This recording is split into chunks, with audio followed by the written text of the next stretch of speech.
Dhurandhar the revenge movie के आखिर में एंड में क्या चीज़ें होती हैं एंड क्या हमें धुरंधर 3 भी दिखाई देगी। अब देखो, धुरंधर 2 द रिवेंज की एंड की अगर बात करें तो सबसे पहली बात जो इस फिल्म के अंदर मेजर टारगेट था वो था मेजर इकबाल। एंड वेल, हमें एंड में ये चीज़ें दिखाई देती है कि मेजर इकबाल को ये बातें पता चलती हैं कि हमजा एक इंडियन एजेंट है जो कि पाकिस्तान के अंदर जो भी चीज़ें हुई थी आज तक, जितने भी लोगों को मारा गया, वो सारी की सारी अपने हमजा के चलते चीज़ें हो गई थी। एंड इसीलिए अब फाइनली वो जो है ये प्लान बनाता है कि वो अपने जो उसके फ्रेंड्स थे, यानी कि उसके लिए जो काम करते थे, यानी कि अपना साजिद मीर एंड बटोई, इनके मिलकर ये दोनों मारने का प्लान करते हैं अपने मेजर इकबाल के साथ में। एंड ये हमजा को मारने चलते हैं, लेकिन तभी यहाँ पर ये चीज़ें होती है कि ये हमजा के ऊपर अटैक तो करते हैं, लेकिन हमजा जो है पूरी की पूरी जो यहाँ पर टास्क फोर्स लेकर आता है पाकिस्तानी आर्मी के कपड़े के अंदर जो बंदे होते हैं वो हमजा के होते हैं, यानी जो शेर बलोच के जो बलोच लोग होते हैं वो सारे के सारे पाकिस्तानी आर्मी के कपड़े में आते हैं एंड वो सारे अटैक करते हैं अपने मेजर इकबाल के आर्मी के ऊपर। एंड कुछ इस तरीके से ये चीज़ें होती हैं एंड यहाँ पर हमें आखिर में एंड में ये दिखाई देता है कि ये साजिद मीर एंड बटोई दोनों को मारता है अपना हमजा।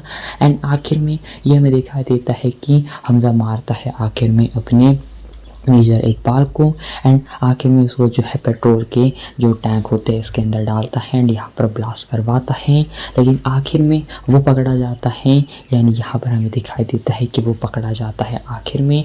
एंड इसके बाद उसने सारे एनिमीज़ को तो एंड कर दिया था, लेकिन साथ ही में ये बात भी पता चल चुकी थी येलेना को कि वही हमजा नहीं है बल्कि वो है जसकीरत सिंह रंगी। एंड आखिर में वो फ़ोन कॉल में भी बात करता है एंड वो कहता है कि मेरा असली नाम जसकीरत है। एंड वेल, जाकर हमें ये चीज़ दिखाई देती है कि फिर जाकर उसको पाकिस्तानी जो आर्मी है वो पकड़ लेती है, उसको बहुत ज़्यादा टॉर्चर करते हैं। एंड फिर जाकर हमें ये दिखाई देता है कि एक फ़ोन कॉल आता है उनके पास जो कि होता है अननोन मैन का, यानी वो होता है अपने अजीत सान्याल का। एंड फिर जाकर वो जो है ये चीज़ें कहते हैं कि अपने जो जसकीरत सिंह रंगी है उसको छोड़ दिया जाए। एंड वो कुछ ऐसे प्रूफ्स दिखाते हैं, यानी उनके ही जो लोग होते हैं वो उनके पाकिस्तान के राइवल देशों से बातें करते हैं, डील करते हैं।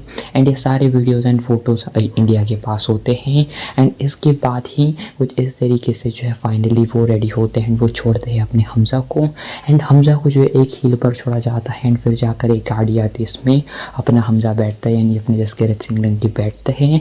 एंड फिर जाकर उस गाड़ी के साइड पर होते हैं अपने दूसरे सीट पर बैठा हुआ होता है अपना जमील जमाली, यानी वही इंडिया का बंदा था जो कि पाकिस्तान के अंदर पिछले 45 सालों से रहा था। एंड इंडिया ने ही अपने जमील जमाली को ही भेजा था इंडिया से 45 साल पहले अपने पाकिस्तान की पॉलिटिक्स के अंदर घुसने के लिए। एंड वही वो बंदा था जो कि अपने अजय सान्याल भी एक डायलॉग कहते हैं कि वो बंदा वहाँ पर होगा, उसको तुम पता तो होगी लेकिन तुम शायद उससे कभी मिल भी ना पाओगे। एंड आखिर में वो बंदा मिलता है एंड वो एक बहुत शॉकिंग मोमेंट था एंड ये चीज़ रिवील होती है। एंड फिर जाकर हमें ये चीज़ें दिखाई देती हैं कि यहाँ पर अब जो है मेजर इकबाल वगैरह ये सारे लोग मारे जा चुके हैं एंड हमजा भी अब फाइनली येलेना एंड उसके बेटे को भी भूल चुका है। एंड फिर जाकर उसे इंडिया के अंदर एयरपोर्ट से जो लेकर जाता है। एंड फिर जाकर ये हमें दिखाई देता है अजय सान्याल एंड अपने जो हमजा अली मज़ारी का जो कैरेक्टर है वो तो अब नहीं रहा बल्कि अब जसकीरत सिंह रंगी है, तो इन दोनों की हमें जो बातचीत दिखाई देती है।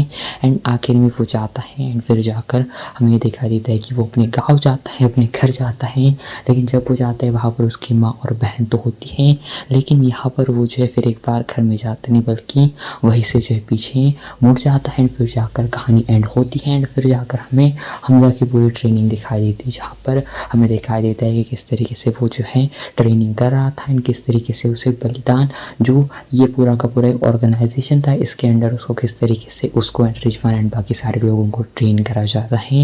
एंड कुछ इस तरीके से हमें आखिर में फिल्म का एंड दिखाई देता है। बाकी कोई भी पार्ट 3 की हिंट नहीं है, बहुत अच्छे तरीके से मेकर्स ने पार्ट 2 को एंड करा है एंड पूरी स्टोरी को एक काफ़ी कमाल के तरीके से एंड करा है। एंड डेफिनेटली फिल्म की एंडिंग भी बहुत शॉकिंग हो चुकी थी, बहुत ट्विस्ट एंड टर्न्स भी थे। बाकी ओवरऑल फिल्म काफ़ी कमाल की थी।